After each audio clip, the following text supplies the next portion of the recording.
बिस्मिल्लाहिर्रहमानिर्रहीम। अस्सलाम वालेकुम। इन्फोपीडिया की इन्फॉर्मेटिव दुनिया में खुश आमदीद। नाजरीन, आपने कभी सोचा कि क्या कोई सैयारा आवाज दे सकता है?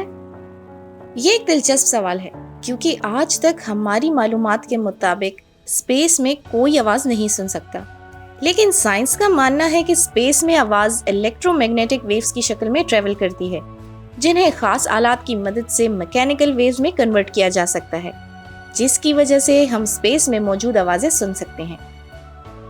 इन आवाजों को मुख्तलिफ सैयारों से पैदा होने वाली आवाजों से लिया जाता है और एक खास प्रोसेस के जरिए इन आवाजों को इंसानी कान के सुनने के लायक बनाया जाता है। आज की इस वीडियो में हम आपको मुख्तलिफ सैयारों की आवाजें सुनवाएंगे, और अगर आप इन्हें सही तौर पर सुनना चाहते हैं तो हेडफोन्स का इस्तेमाल जरूर कीजिए।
ये थी वो तमाम आवाज़ें जो कायनात में मौजूद मुख्तलिफ सैयारों से रिकॉर्ड की गईं और जिन्हें नासा ने इंसानों के सुनने के लायक बनाया। तो कैसा रहा आपका ये तजर्बा? कमेंट करके हमें ज़रूर बताइएगा। उम्मीद है आपको हमारे सोलर सिस्टम में मौजूद सैयारों की आवाज़ों ने डराया नहीं होगा, क्योंकि सुनने में वाकई ये डरावनी आवाज़ें लगती हैं, लेकिन ये आवाज़ें बिल्कुल हकीकी हैं, जिनकी रिकॉर्डिंग को नासा ने जारी किया था। वीडियो को पसंद आने की सूरत में लाइक कीजिए और अपने फ्रेंड्स के साथ भी शेयर कीजिए। मिलते हैं हम आपसे एक और दिलचस्प टॉपिक के साथ। तब तक के लिए अपना ढेर सारा ख्याल रखिएगा। अल्लाह हाफिज़।